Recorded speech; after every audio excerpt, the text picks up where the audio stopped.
Então vamos falar um pouquinho sobre a justiça das aflições. Aflições, quem não as tem? E cada um, como interpreta, como cada um vivencia essas aflições. Então são dificuldades que surgem em nossas vidas e muitas vezes a gente fica perplexo diante do tamanho da dificuldade, às vezes sem entender o porquê. Então muitas pessoas deixam suas religiões, rompem com elas, porque quando surge uma dificuldade, surge um sofrimento, uma aflição, eles não encontram uma explicação plausível, uma explicação que satisfaça, uma explicação que deixa eles mais confortáveis diante daquela dificuldade.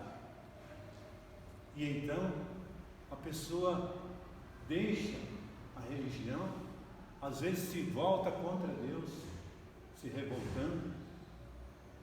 Mas se a gente analisar a nossa vida do berço ao túmulo, nós vamos perceber que muitas coisas surgem ali que às vezes ficam no ar,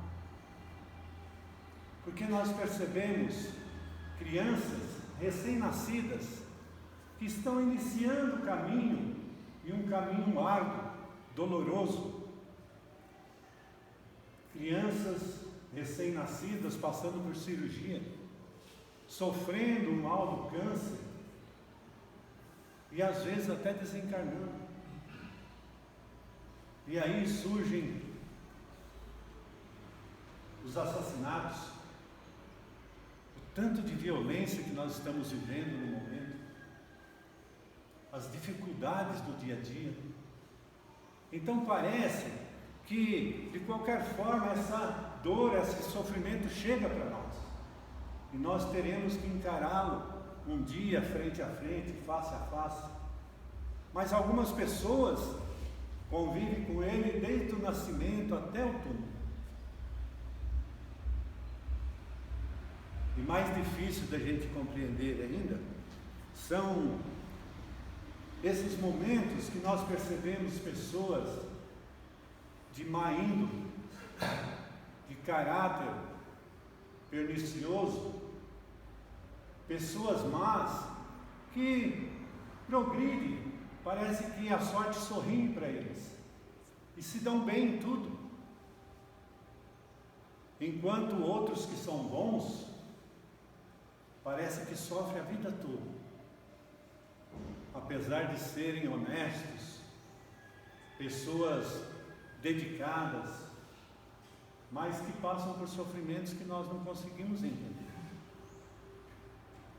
E aí vem as calamidades, doenças que às vezes levam nossos entes queridos, ainda jovens, acidentes que por mais que a gente previna acontecem. Então muitos se perguntam: por que isso? Será que Deus está vendo tudo isso? E se está vendo, por que Ele deixa acontecer?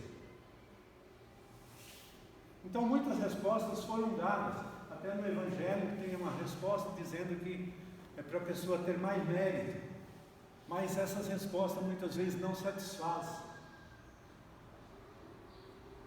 E então, em 1857, surge o Consolador prometido. Deus o envia para esclarecer a mente humana e para aliviar a dor e o sofrimento daqueles corações que vivem passam a vida toda sofrendo, para que eles possam receber pela doutrina o esclarecimento necessário para poder saber que não estão sozinhos, que existem corações que amam muito e que se dedicam a cada um de nós que passamos por essas aflições. E aí isso vem nos dar esse ânimo, essa vontade de continuar a nossa caminhada. E então, no Evangelho segundo o Espiritismo, capítulo 5, tem essa explicação sobre a justiça das aflições, que nós vamos passar hoje e tentar entender melhor. Aflição, né? O que é aflição?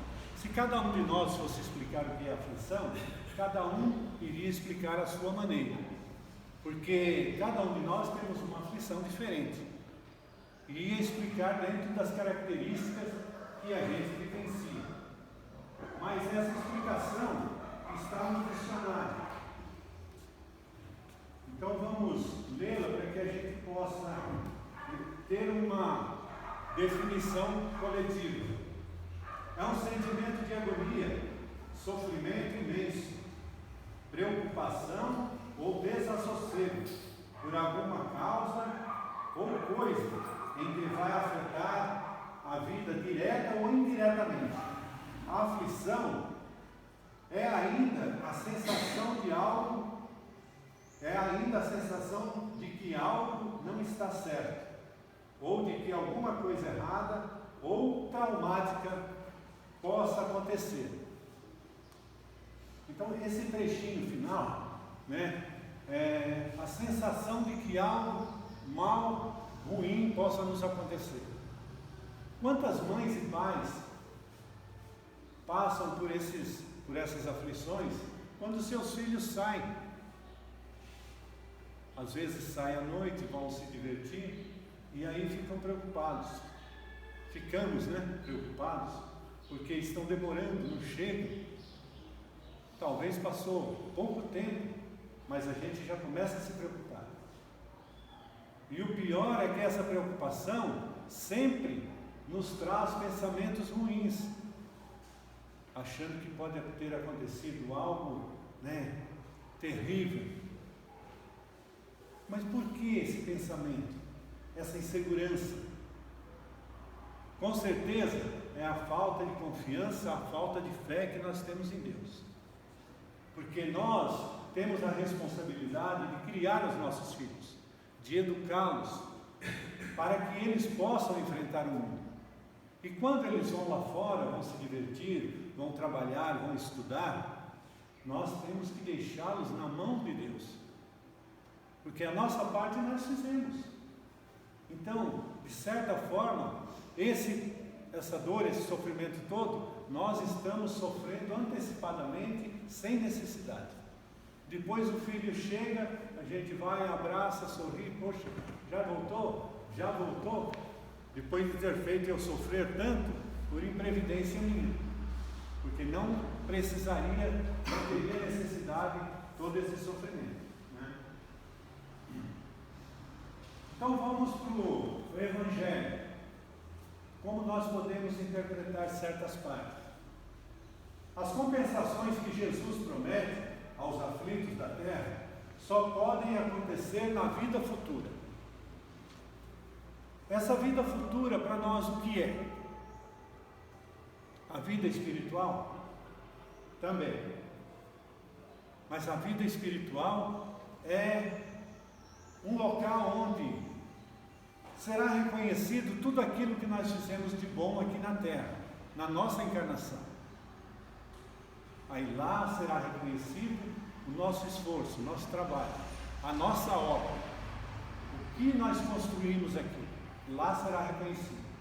Agora essa vida futura está mais voltado a uma vida futura realmente, a uma próxima encarnação, aonde nós poderemos vivenciar aquilo que nós buscamos aqui, porque o nosso amanhã depende do hoje. A nossa encarnação futura vai depender de como nós estamos vivendo essa. Então, é lá que nós vamos vivenciar realmente aquilo que nós recebemos de promessa aqui. E quais são essas promessas? As compensações que Jesus nos apresenta. Bem-aventurados os que choram, porque serão consolados. Que choro é esse? É chorar porque o filho foi se divertir e nós estamos tristes, chorando, agoniados? Não, isso é um desequilíbrio.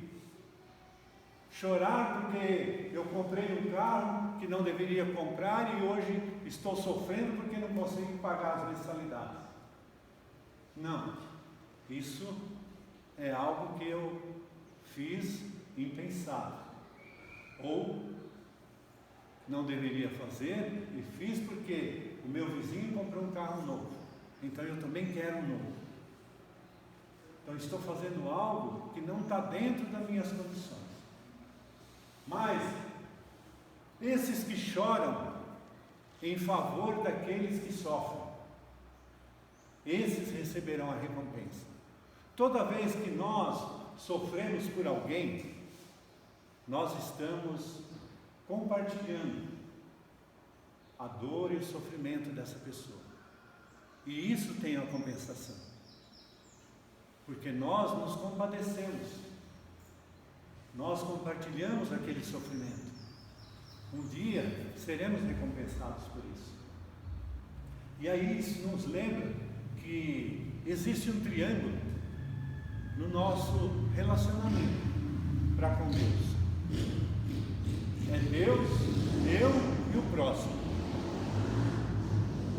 Não pode existir um relacionamento entre eu e o próximo sem que há Deus no meio, sem que Deus esteja presente. Porque esse relacionamento entre eu e outra pessoa, sem Deus, se torna normalmente uma escravidão, algo obsessivo, algo que não vai nos trazer benefício, só dor e sofrimento. Deus precisa estar nesse relacionamento. Um relacionamento entre eu e Deus diretamente, sem o próximo, eu deixo o próximo de lado, o meu problema, a minha vida é com Deus. Isso se torna fanatismo, porque eu desprezo tudo que está do meu lado e me volto diretamente para Deus, achando que eu posso vivenciar com Deus independente das pessoas, dos seus filhos que estão à minha volta.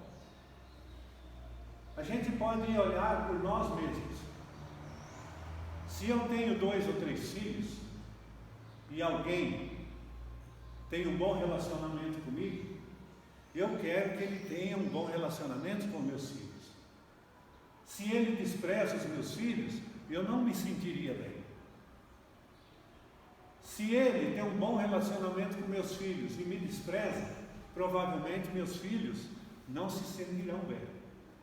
Então, nosso relacionamento entre nós e Deus deve ser um relacionamento familiar, onde todos são beneficiados. Então não existe, um relacionamento direto com Deus sem o irmão. Nós só crescemos através do nosso próximo.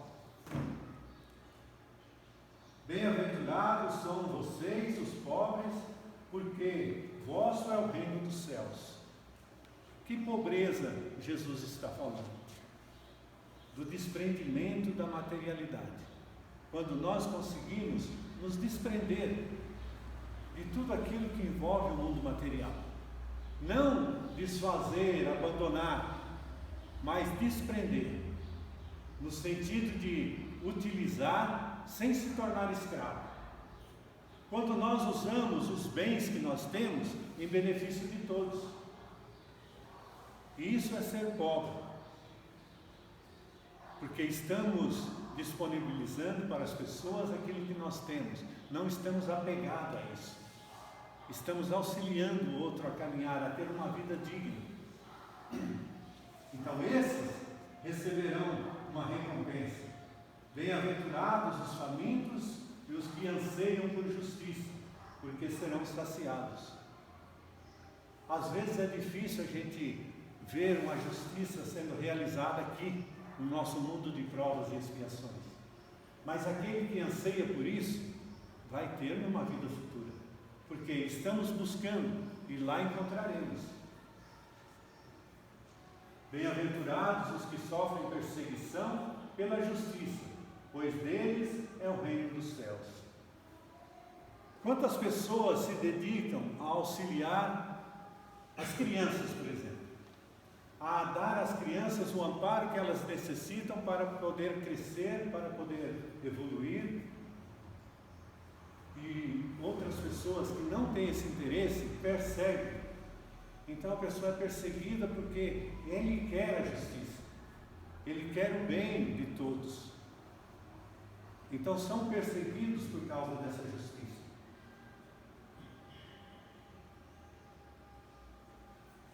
Continuando no Evangelho, se Deus é soberanamente bom e justo, não pode agir caprichosamente, nem com parcialidade. Logo, as turbulências da vida brotam de uma causa, e essa causa há de ser justa, porque Deus é justo. As dificuldades que nós encontramos na vida, deve haver uma justiça. E essa causa dessas tribulações podem ser causas atuais e causas de vidas passadas. Causas atuais da vida atual, que nós criamos. Quando Jesus diz que o nosso fardo, se estiver pesado, devemos recorrer a Ele para que possa ser aliviado, é porque o nosso fardo foi constituído leve. E quando nós encarnamos, nós sabemos disso. Mas chega aqui as nossas necessidades que nós criamos. Elas se tornam tão pesadas para que a gente possa atendê-la, que passamos a sofrer. E o fardo vai se tornando cada vez mais difícil, mais pesado. Porque estamos vivenciando algo que não seria necessário. E aí passamos a ter uma série de aflições. No livro Religião dos Espíritos, Emmanuel nos fala sobre essas aflições, psicografado por Chico Xavier. Então ele nos adverte e tem uma lista sobre cada aflição, para que a gente se situe dentro das nossas condições. Examina a própria aflição, para que não se converta a tua inquietude em arrasadora tempestade emotiva. Todas as aflições se caracterizam por tipos e nomes especiais. Então, cada aflição tem o seu tipo e um nome especial. A aflição do egoísmo chama-se egolatria.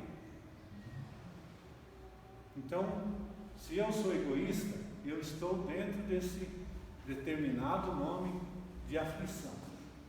Por quê? O egoísta, ele sofre muito. Quanto mais eu quero as coisas para mim, tudo para mim, eu começo a afastar as pessoas que estão ao meu lado. E então eu passo a viver sozinho, solitário. E como viver solitário? Compartilhar algo com quem? Mesmo se eu conseguir algo maravilhoso, extraordinário, eu vou comentar com quem? Se eu não tenho ninguém ao meu lado. Então, o egoísta, ele sofre demais, passa por muitos sofrimentos. A aflição do vício chama-se delinquência. Como a gente se torna viciado? Começamos por uma coisa insignificante. Uso um pouquinho de droga, aí amanhã eu preciso mais, e preciso mais. Daqui a pouco eu não consigo manter esse meu vício e não consigo manter o meu emprego, porque as minhas condições já são precárias. Então começo a roubar, entro em situações que vão me complicando cada vez mais. Então, o vício, não só das drogas, mas qualquer um, vai me tornar delinquente. A aflição da agressividade chama-se cólera. A aflição do crime chama-se remorso. E o crime não é só no sentido de assassinar alguém, mas todo tipo de crime. Quando nós desestimulamos alguém a fazer algo que ele deseja, nós estamos cometendo um crime, estamos podando essa pessoa. E mais tarde a gente vai sentir remorso disso, porque eu não estimulei, eu não auxiliei essa pessoa a desenvolver o seu sonho, aquilo que ele pretendia.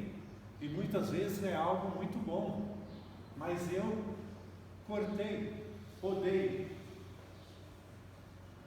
A aflição do fanatismo chama-se intolerância. Nós somos espíritas. Como nós reagimos quando chega ao nosso lado alguém que é de outra religião?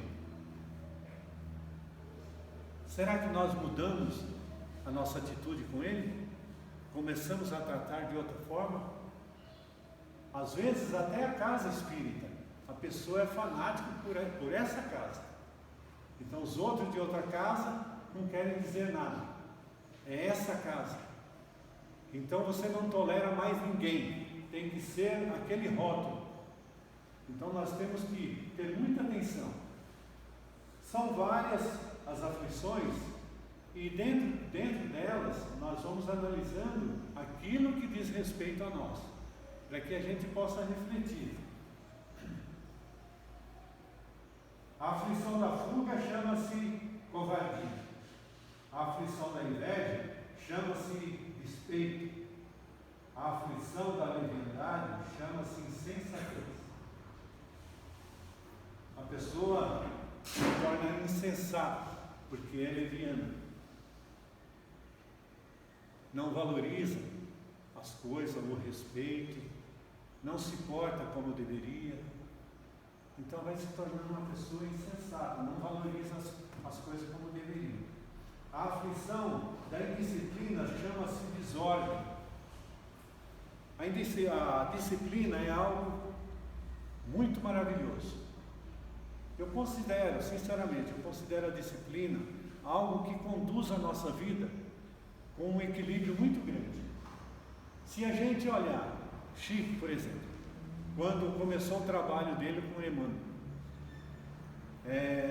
3 condições Emmanuel passou para ele. Primeiro, disciplina. Segunda, disciplina. Terceiro, disciplina. Então é algo extremamente importante. Quanto sofrimento nos causa a indisciplina, a desordem? Eu tenho as minhas dificuldades em disciplina e ordem. Então, às vezes, eu vou ao mercado e não levo meus documentos, nem cartão, nem dinheiro, nada. Aí faço a minha compra, quando eu vou passar no caixa, cadê? Aí eu tenho que ir em casa buscar documento, buscar o dinheiro para poder acertar. Então, quanto inconveniente acontece? E é uma aflição, você fica irritado. Mas vai ficar irritado com quem? Com a minha indisciplina, com a minha desordem. Porque quando eu sair de casa, se eu tivesse observado, eu estou com a minha carteira, a chave do carro, aí vai, né? Porque senão você não anda. Mas por que não põe a chave junto do documento? Mas a gente descuida, muitas vezes. Outro dia eu fui fazer um exame e saí meio apressado de casa, cheguei lá, a recepcionista pediu para mim, cadê o pedido, a solicitação do exame? Procurei, nada, tinha deixado em casa. Aí eu falei, não tem jeito de fazer? Ela falou, mas como? Fazer o quê? Se você não tem a solicitação, o médico vai fazer exame em quê? Como? Aonde? Aí eu tive que marcar outro, demorou um mês para eu conseguir uma vaga, aí eu tive que marcar novamente. E isso foi longo também a espera para que eu conseguisse outra vai. Por falta de quê? Falta de ordem, falta de disciplina. Então, se a gente analisar quantas coisas erradas, quanto sofrimento por causa da indisciplina. Horário, a gente sai atrasado para ir para o trabalho, o trânsito está intenso, sai atrasado para qualquer compromisso.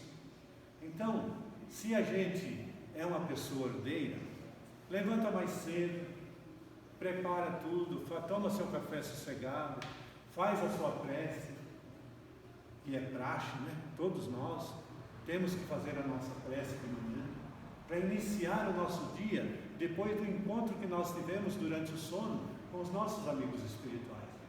Então é necessário que a gente reforce esse encontro, para que nós possamos enfrentar essas aflições durante o dia. Então a prece é algo essencial.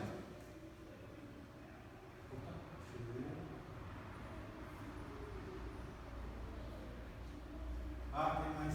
As aflições da brutalidade chama-se violência.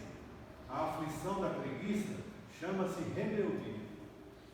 Quanto mais preguiçoso, mais rebelde se torna. Porque tudo que você pede para a pessoa fazer, ele dá um jeito de não fazer. Então não obedece mais ninguém. Então a gente tem que ter cuidado com isso. Principalmente nós que temos os nossos filhos. Para que a gente observe. Se ele é meio preguiçoso, a gente tem que ir incentivando a fazer as coisas. Porque se você deixar, ele vai se tornando cada dia mais distante. E vai se rebelando. Vai tapeando você pede para fazer algo, ele não faz, inventa uma mentira e vai se afundando cada vez mais. Então nós temos que ficar bastante atentos a isso. A aflição da vaidade chama-se loucura. A vaidade realmente ela nos deixa numa situação de loucura, porque muitas vezes nós queremos aplausos por algo que às vezes nem somos, ou queremos ser, aquilo que o outro é, porque queremos aparecer, queremos estar em destaque constantemente, e para isso às vezes se paga um preço muito caro. E quando não se consegue, aí chegamos a isso, a loucura. A aflição do relaxamento chama-se evasiva. A aflição da indiferença chama-se desânimo. Nós temos que nos interessar pelas coisas. Se você faz um trabalho que você não gosta, cada dia mais você vai desanimando, vai perdendo o incentivo de fazer aquilo. Então nós temos que ter gosto por aquilo que fazemos. Se não tem, temos que lutar para ter, para criar esse gosto. A aflição da injustiça chama-se crueldade. Cada criatura tem a aflição que lhe é própria. A aflição do reino doméstico e da esfera profissional, do raciocínio e do sentimento. Os corações unidos ao sumo bem, contudo, sabem que suportar as aflições menores da estrada é evitar as aflições maiores da vida. Um problema surge. A princípio é um problema pequeno. Se nós procuramos resolver isso com cautela, com cuidado, com o auxílio de nossos amigos espirituais e com o auxílio dos amigos encarnados também, isso pode se resolver ou minimizar o mais rápido possível. Mas se a gente deixa passar no desleixo, na indisciplina, então essa coisa só vai crescendo. E depois nós vamos ter uma aflição que a gente quase não consegue resolver. Então, por descapricho nosso, por falta de atenção nossa. Então temos que ter o maior cuidado, a maior atenção nas nossas dificuldades do dia a dia. Elas virão, jamais vamos ficar sem elas. Elas virão constantemente. As causas anteriores das aflições São aquelas quando, através da reflexão, nós não encontramos motivo de uma aflição, o motivo dessa aflição. Então, aparentemente, elas não são causadas por nós. Essa causa está numa vida pregressa. Quando nós não encontramos uma justificativa para aquilo que nós estamos passando, muitas vezes isso está numa vida passada. Porque é algo que nós vivenciamos lá, em outra vida, e trouxemos para essa. E que nós teremos que passar por uma expiação. Tudo que nós cometemos de errado, toda vez que infligimos a lei, nós temos que reparar. E temos que expiar. Então, se não é numa vida, vai ser em outra. Então, quando nós estamos passando uma dificuldade, que não encontramos uma causa nessa vida, provavelmente, certamente, 100% de certeza, é na outra que foi causada. Perda de seres queridos. Às vezes, precisamos passar por essa aflição. Perder um ente querido. E faz parte da nossa vida. Mas sempre é uma aflição.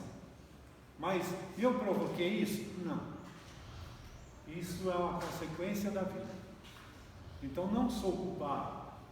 Mas às vezes perco um ente querido, ainda jovem, porque eu precisava passar por essa experiência. Porque às vezes numa vida anterior eu fiz alguém passar por isso. Uma mãe ou um pai foi tirado deles por minha causa, a convivência com o filho. E então eu perco o meu, ou um irmão, alguém querido, íntimo meu. Acidentes que nenhuma providência poderia impedir. Então são esses acidentes que nós, por mais que nós temos cuidado e atenção, acontece. Você sai da sua casa, revisa seu carro para viajar, tem o máximo de cuidado na manutenção, usa o cinto de segurança, respeita a velocidade, mas acontece um acidente. Então você estava fazendo tudo certinho, mas aconteceu o acidente. Então é algo que você não poderia evitar.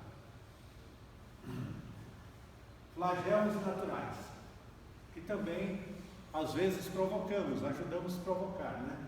Pela nossa forma de tratar o meio ambiente.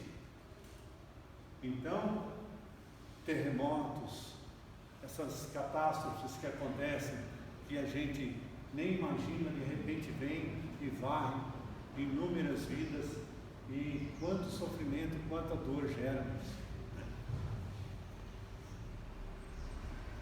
Enfermidade de nascença. Quantos de nós já tivemos filhos, né, que nascem doente, ou algum parente nosso? A pessoa nasceu assim, ou nós mesmos nascemos doentes. Então eu, particularmente, vivenciei isso por um longo tempo. O meu filho mais velho, quando nasceu, ele nasceu com uma deformidade no coração. E ao nascer, ele ficou 20 dias no hospital. 9 dias aqui em Jundiaí e 11 dias na Beneficência Portuguesa em São Paulo. Depois desses 20 dias, ele foi liberado, mas com uma quantidade enorme de remédios para tomar. E o acompanhamento da gente constante e o retorno ao médico todos os meses. E a gente ia cumprindo com esses deveres e essa solicitação médica. Os médicos concluíram que ele precisava fazer uma cirurgia, mas para essa cirurgia ele teria que ter 10 quilos, teria que ter esse peso mínimo para resistir à cirurgia. E então a gente procurava tratá-lo da melhor forma possível. A minha esposa, ela se desvelava para que ele pudesse ser atendido em todas as necessidades, para que pudesse ganhar esse peso para fazer essa cirurgia. E ele estava com 2 anos e ainda não tinha os 10 quilos. Então era bem raquítico, sabe?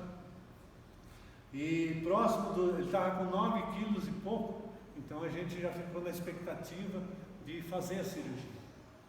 E então ele pegou uma gripe e foi complicando, aí nós levamos ele aqui em Jundiaí, ficou internado no hospital no Paulo Sacramento um tempo, e só piorando. Então os médicos encaminharam ele para São Paulo, e foi direto para a Beneficência. Chegando lá, os médicos analisaram, ele melhorou muito. Aí os médicos falaram, na situação que ele está, se ele continuar, ele não vai resistir. A cirurgia dificilmente vai resistir também, mas nós temos que fazer alguma coisa. E então nós falamos, eu e a minha esposa conversando com ele, o que os senhores acham? Nós achamos que deve ser feita a cirurgia, então vamos fazer a cirurgia. E ficamos naquela ansiedade, né? Foi feita a cirurgia, 12 horas de cirurgia. Ele tinha as veias, a artéria venosa e o venoso invertido. Então os grandes vasos estavam invertidos. E os médicos fizeram uma adaptação para que ele pudesse viver bem, né? Viver o melhor possível. E foi maravilhoso. Fez a cirurgia, transcorreu tudo bem. E ele começou a pegar peso a partir daí, mas depois deu uma complicada novamente. Com a cirurgia feita e toda aquela adaptação, o coração começou a desenvolver, a crescer. Estava forçando muito o coração. Então, os médicos acharam conveniente colocar o marca-passo. Aí foi colocado o marca-passo. Isso ele já estava com 3 aninhos. E a partir daí, com o marca-passo, ele foi vivendo uma vida não maravilhosa, né, porque sempre tinha os problemas, não podia pegar gripe, um monte de cuidados que teria que ter com ele a mais. E passamos uma longa jornada aí, cuidando dele, até que chegou que nós tivemos o conhecimento da doutrina espírita, e então as coisas se aclararam. Aí vieram esclarecer para nós todo esse sofrimento, toda essa dificuldade que a gente estava passando, porque era difícil entender por que o filho dos outros nasce bem e o nosso nasceu assim. E a gente se perguntava constantemente. Então meu irmão, a esposa dele estava grávida e ia nascer a menina, e naquela época a gente nem sabia se era menino ou menina, sabe? Então ficava naquela expectativa. Mas eu ficava apreensivo. Para mim ia nascer com problema, sabe? Então, aí meu irmão até um dia falou, poxa, parece que você não está contente que a minha filha vai nascer. Eu falei, não, eu estou contente. Mas aquela coisa pesada, sabe? E aí nascia bem, aí eu ficava contente. Muito contente mesmo, porque você que passa, você sabe como é difícil o sofrimento de acompanhar um filho com problema. Mas a doutrina veio trazer para nós uma força incrível, imensa. Então, por isso que o Consolador é essa doutrina maravilhosa que te dá força, que te anima, que te esclarece, e que nós devemos abraçar com carinho, com amor mesmo, porque nos ajuda muito a enfrentar as dificuldades. O meu filho teve algumas intervenções espirituais diretas na vida dele durante o processo de tratamento dele. Lá no operário, a gente fazia acompanhamento com ele no tratamento. Ele adorava ir para o grupo de jovens. O Rodrigo conviveu com ele um bom tempo lá, né? E ele ficou com a gente até os 16 anos. Então teve um problema novamente, né, numa válvula, que estava mandando muito sangue para o pulmão, e aí não tinha como respirar. O pulmão enchia de sangue, não tinha como entrar ar. E de vez em quando dava uma crise e ele sofria pra caramba com isso. Aí os médicos falaram, nós precisamos trocar essa válvula. Então internamos ele em São Paulo, e eu fiquei com ele 21 dias lá. Aí fez a cirurgia, foi bem, mas depois deu uma infecção hospitalar, e com certeza estava na hora dele retornar, e ele retornou. Mas o que eu quero dizer para vocês é o seguinte: se não fosse a doutrina, seria difícil suportar isso. A minha esposa teve muita dificuldade, muito mesmo, porque eu, né, o pai, está ali no dia a dia, mas você trabalha, você tem ocupações, tem que correr atrás de uma coisa e outra, não está tão ligado quanto a mãe, mas a mãe está ali o dia todo, o tempo todo, e principalmente quando o filho nosso tem dificuldades, tem problemas, aí que a gente se liga mais a ele ainda. Então, se não fosse a doutrina, poxa vida, como seria difícil a gente superar. Mas as causas anteriores das aflições, né? Nessa vida nós não fizemos nada para que isso acontecesse com ele, e nem nós, e nem ele, né, fez alguma coisa para que isso acontecesse. Mas de alguma forma a gente provocou isso e desencadeou, e aí a gente teve que passar nessa encarnação. E nessa encarnação nós conseguimos conviver com ele, auxiliando, né? E ele passou por isso, e hoje nós sabemos que ele está muito bem. E isso que nos alegra. Então, eu queria compartilhar isso com vocês, porque às vezes a gente fala da doutrina, fala dos conhecimentos que a doutrina nos traz, mas a pessoa não passou por um caso assim, então ele fica meio inseguro. Mas olha, podem ter certeza, vale a pena estar aqui, vale a pena a gente estudar, vale a pena a gente aprender e procurar seguir essa doutrina, porque realmente é maravilhoso.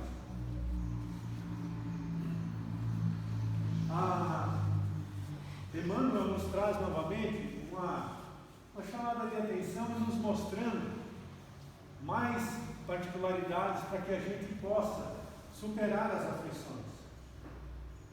Esse livro aqui é de Ceifa de Luz, também psicografado por Emmanuel. Esse foi o filho que você estava no refeitório, na sua empresa? Ah, sim, foi. É esse aí. O Ricardo, uma vez eu falei sobre isso, né? Que sempre me dava uma tristeza quando eu lembrava dele no hospital, e que ele fez um sinal para mim e eu não entendi no momento. E aí depois eu entendi que era que ele queria um abraço. E aí quando eu entendi, ele já tinha desencarnado. Aí eu sofria por aquilo. Aí um dia eu estava no refeitório, né? Aí veio assim, forte, né? A lembrança dele, e lembrei desse abraço. Então falei, por que não dá o abraço agora? Né? Aí dei aquele abraço nele, aí pronto, sabe? Foi uma coisa extraordinária.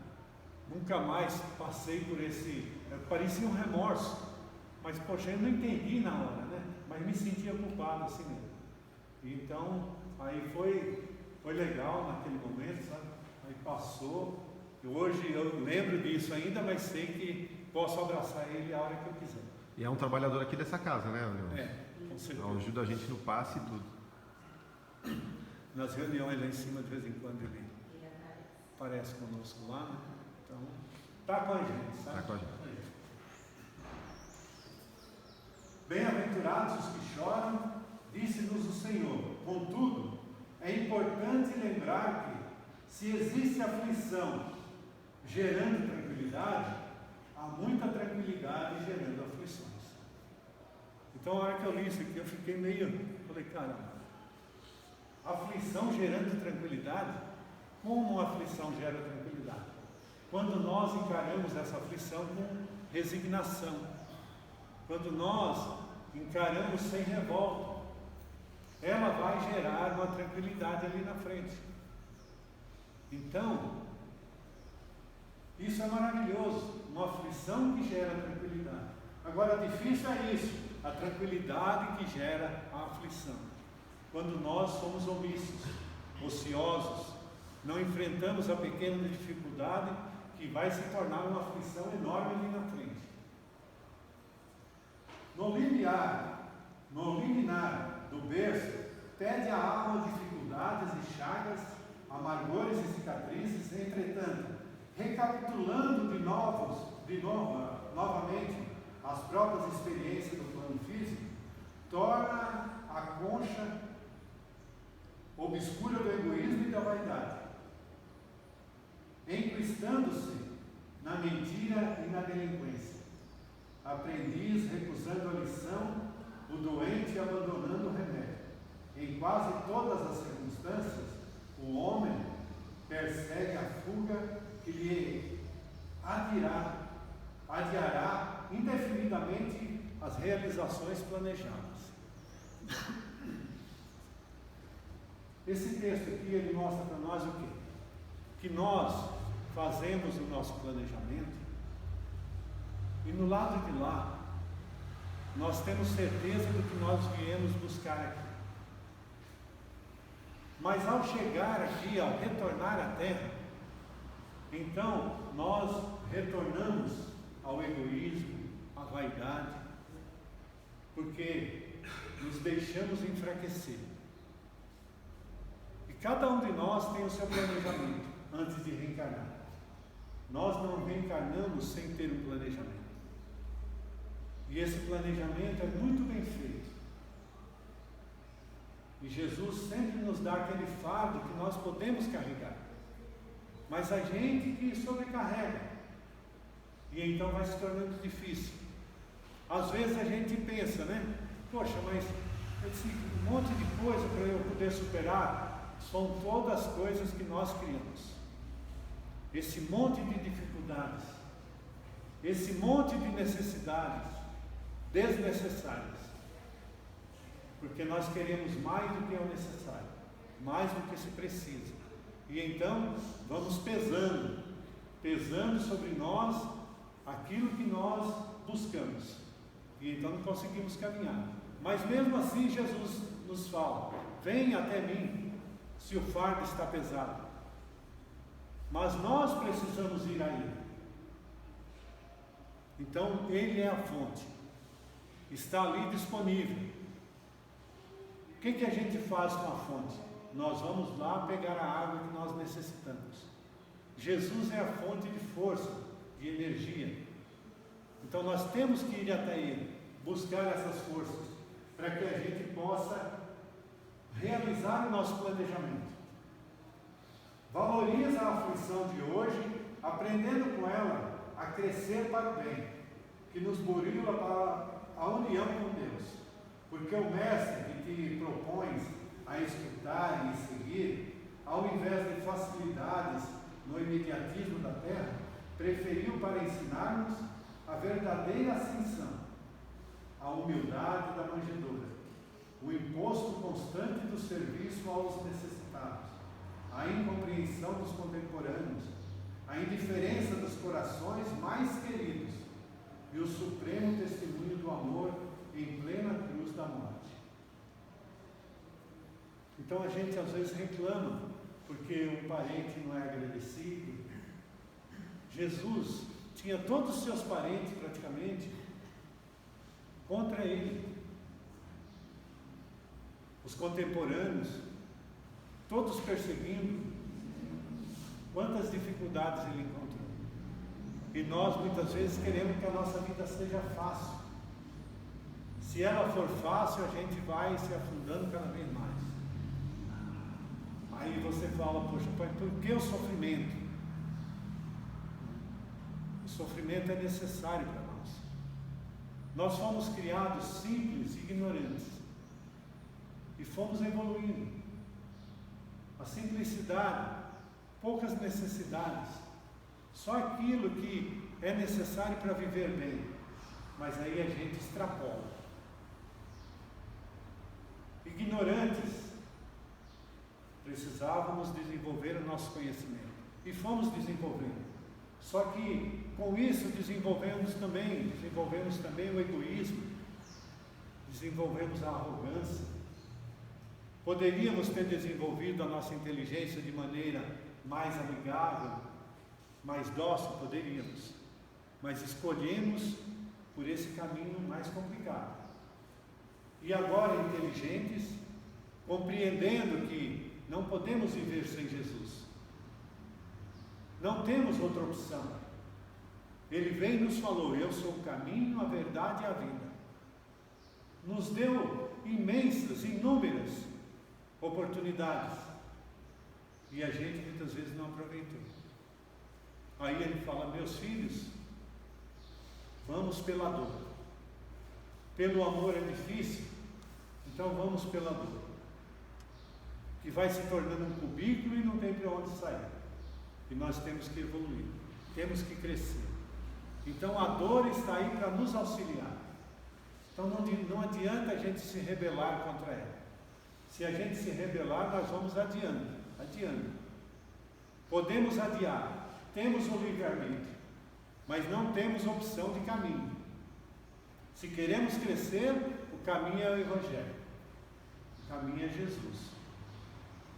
Agora temos a opção de escolher que tempo nós queremos seguir, agora ou daqui a 1000 anos, né? E aí a gente vai tocando. O Evangelho, o Livro dos Espíritos, nos traz uma recomendação. As vicissitudes da vida corpórea constituem expiação das faltas do passado e, simultaneamente, provas com relação ao futuro. Depuram-nos e elevam-nos, se as suportamos, resignados e sem murmurar. Então, sempre há aquela chamadinha de atenção. Tudo o que passarmos, resignados e sem murmúrio, isso vai nos elevar. Isso vai reparar falhas que cometemos lá atrás. Então, sofrimentos que nós mesmos desencadeamos, e vai fortalecer a nossa vida para uma vida futura, uma vida melhor, uma vida de mais paz, mais harmonia, num mundo melhor. E é para isso que nós estamos caminhando. Estamos hoje num mundo de provas e expiações. E caminhamos, o nosso mundo caminha para um mundo regenerado. E como vamos chegar até lá? Através do segmento que Jesus nos deixou do seu Evangelho. E é só seguir isso. É difícil. Quando nós queremos vivenciar os prazeres mundanos, as sensações do mundo, então se torna difícil seguir o Evangelho. Mas a gente vai se tornando cada vez mais inteligente e vai compreendendo que as sensações do mundo, os prazeres, são passageiros, nos dão felicidades imediatas e que futuramente nos traz sofrimento. Então é algo doce agora que vai ser amargo amanhã. Então vamos vivenciar o melhor possível hoje, confiando em Jesus, sabedores de que a espiritualidade amiga está sempre aqui para nos amparar, para nos auxiliar, nos dar força para que a gente possa continuar firme. É isso que a reflexão de hoje. Então vamos agora fazer os nossos passos e a prece final.